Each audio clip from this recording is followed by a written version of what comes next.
Yo, living will declaration. If I, Kevin Charles Stewart, become incapacitated and therefore unable to verbalize to my administrators as to my own health care, I direct that this statement be read and obeyed as a true reflection of my health care wishes. I ask that my right to direct my own health care, as guaranteed by the United States Constitution, be followed and given precedence over every other agenda or authority. Definitions. Concerning this document, the following definitions apply. A. Artificially administered hydration and nutrition, or food and water, equals provision of nutrients or fluids by a tube inserted in a vein in any part of the gastrointestinal tract or under the skin in the hypodermis.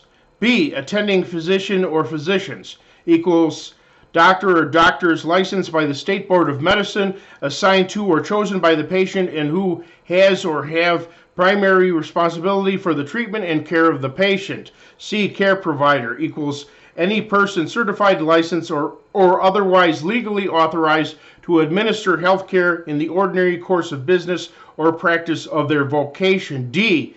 Chronic vegetative state, equals an irreversible and permanent condition in which there is 1. Absence of voluntary action of cognitive behavior, or 2. Inability to communicate or interact meaningfully with the surroundings. E. Comfort care, equals assistance for the supposed purpose of comfort and or alleviating pain, such as hospice care. F.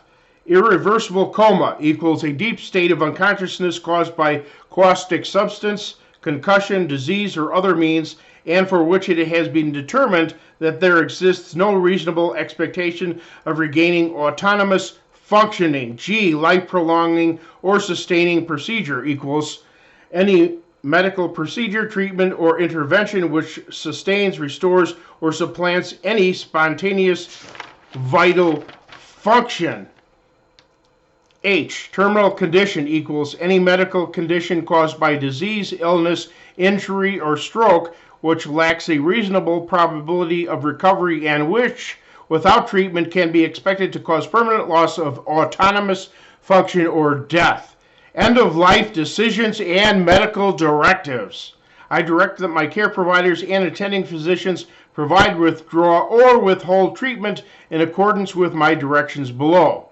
1. If I have acquired a chronic, incurable, or irreversible condition that will ultimately result in my death or permanent loss of autonomous functioning, mentally or physically, I direct that I be withheld from any artificial life support or any additional life-prolonging treatment. Initials to be signed.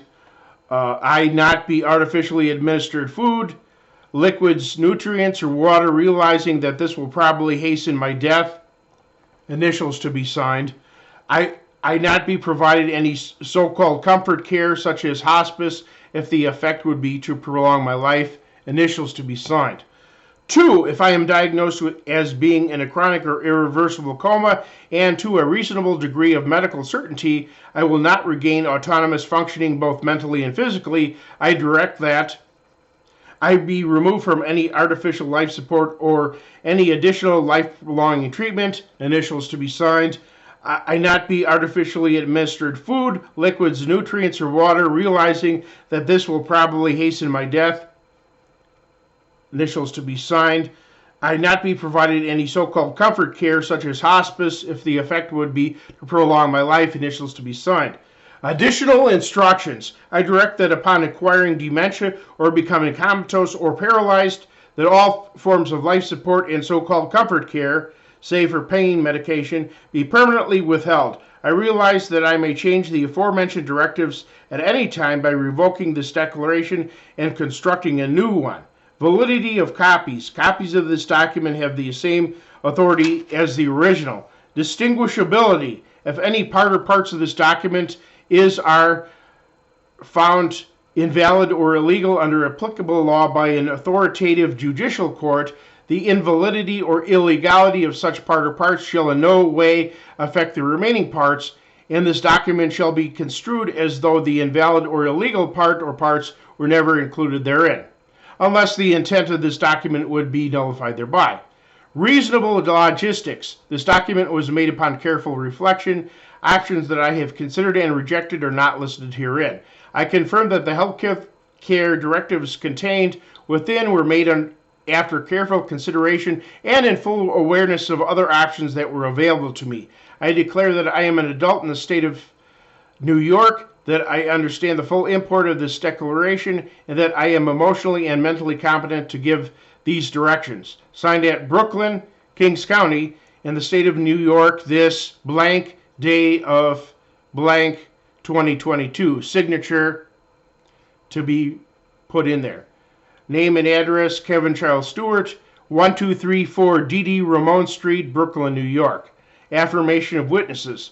The testator, Kevin Charles Stewart, is personally known to me, whom I believe to be of sound mind. Kevin signed the declaration in my presence, or Kevin acknowledged in my presence that he signed the declaration, and I signed said declaration as a witness in the presence of Kevin Charles Stewart. I did not sign Kevin's signature above on behalf of Mr. Stewart. At the date of this document, I am of legal adult age in New York State, am not legally entitled to any portion of the estate of Mr. Stewart whatsoever, and to the best of my knowledge, not under any will of Kevin James Stewart or other precept taking effect at Mr. Stewart's death, nor directly responsible for his medical care. First witness signature, printed name and address and date are required. Second witness signature, printed name and full address plus date are required. And then the record of copies, people and institutions to whom I have given a signed copy of this document. This is more understandable if you go to my WordPress site, KC Sunbeam, and read it as a written document. And that's the end of the document there. In my comments, you need a living will because without it and suffering a permanent inability to care for yourself, you will be controlled against your wishes and subject to abuse. Moreover, your savings will be swallowed up in pills, robbing surviving family members and or your charities, diverting vital space and manpower from those suffering dire medical emergency who could otherwise be helped, and burdening taxpayers, just to prolong the inevitable. So avoid such an ungodly predicament if possible.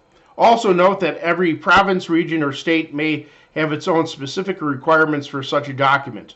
So although my format might suffice, check to see if there are any important differences for a document in your area, and so either download a copy of a living will for your area or retype my document format word for word or with any needed changes. And note that in an emergency, responders must be aware that you have such a document. Therefore, always have a card on your person that informs others of your living will. Take care.